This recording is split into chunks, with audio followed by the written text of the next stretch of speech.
साथियों नमस्कार।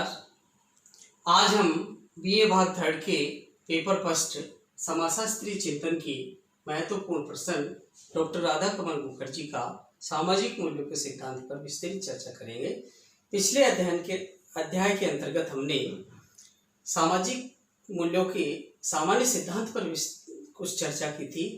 उसी कड़ी के साथ साथ आज हम कहें कि सामाजिक मूल्य की अवधारणा का प्रतिपादन डॉक्टर आर.के. मुखर्जी ने अपनी महत्वपूर्ण पुस्तक the social structure of values के अंतर्गत किया। आपने कहा कि मूल्य समाज द्वारा मान्यता प्राप्त वे आदर्श, लक्ष्य एवं इच्छाएं हैं जिनका अंतरीकरण सामाजिकरण की प्रक्रिया के माध्यम से देखा जा सकता है। आपने समझाने का प्रयास किया है कि मूल्य हमें हमारे पूर्वजों के माध्यम से सामान्यतः जिस प्रकार से शरीर प्राप्त होता है उस प्रकार से प्राप्त नहीं होते हैं, बल्कि ये सामाजिकरण की प्रक्रिया के माध्यम से ही सीखे जा सकते हैं।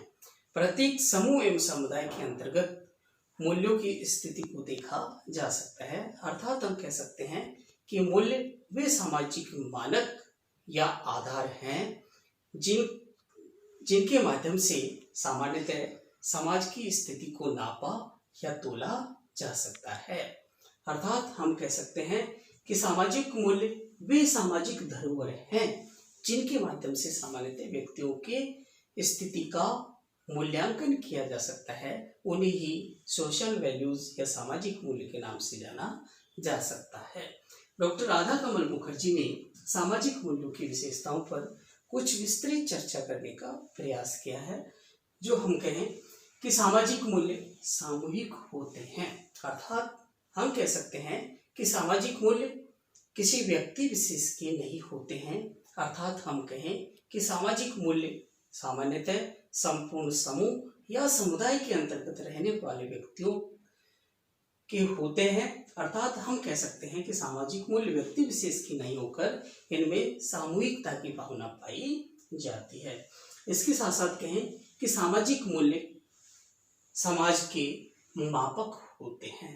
अर्थात हम यह कह सकते हैं कि जिस प्रकार से पदार्थों को नापा एवं तोला जा सकता है, ठीक उसी प्रकार से सामाजिक मूल्यों को भी नापा एवं तोला जा सकता है। अर्थात हम कह सकते हैं कि सामाजिक मूल्य किसी समूह समुदाय के लिए मापक के रूप में कार्य करते हैं।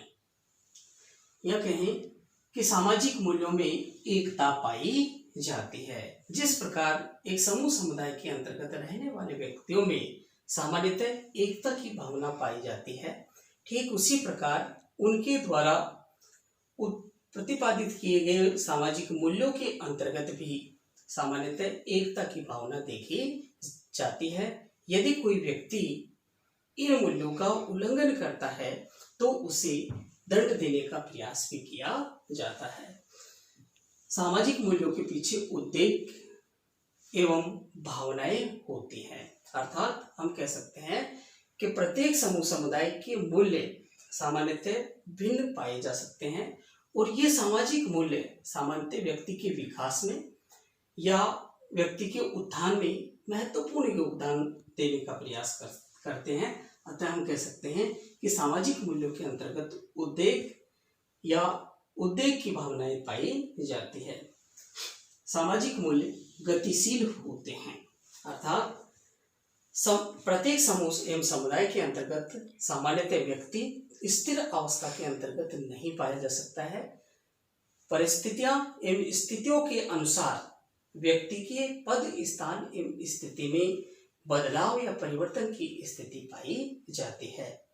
हम यह कहें कि आज जो समाज के अंतर्गत जो आज व्यक्ति के पद हैं वो जरूरी नहीं है कि हमेशा के लिए वही पद बने रहें, बल्कि उनकी स्थिति के अंतर्गत भी परिवर्तन या बदलाव की स्थिति पाई जाती है। तो हम कह सकते हैं कि सामाजिक मूल्य भी किसी व्यक्ति विशेष के स्थिर स्थिति के अंतर्गत नहीं पाए जा सकते।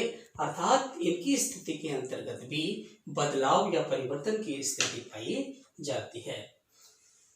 सामाजिक मूल्यों में भिन्नता या विभिन्नता पाई जाती है।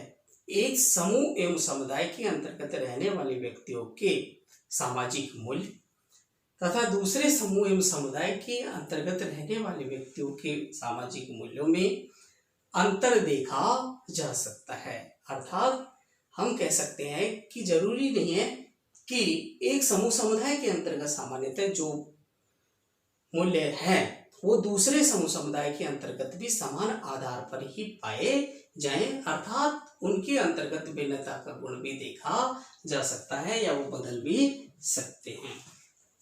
इसके साथ साथ कहें कि सामाजिक मूल्य सामाजिक कल्याण एवं व्यक्तित्व विकास के लिए महत्वपूर्ण माने जाते हैं। अर्थात एक समूह समुदाय के अंतर्गत रहने वाले व्यक्तियों में नैतिकता का विकास या उनके विभिन्न प्रकार की आवश्यकताओं की पूर्ति करने में सामाजिक मूल्यों का सकारात्मक योगदान देखा जा सकता है। अर्थात हम कह सकते हैं कि सामाजिक मूल्य व्यक्ति कल्याण व सामूहिक कल्याण आदि के लिए भी महत्वपूर्ण माने जाते हैं।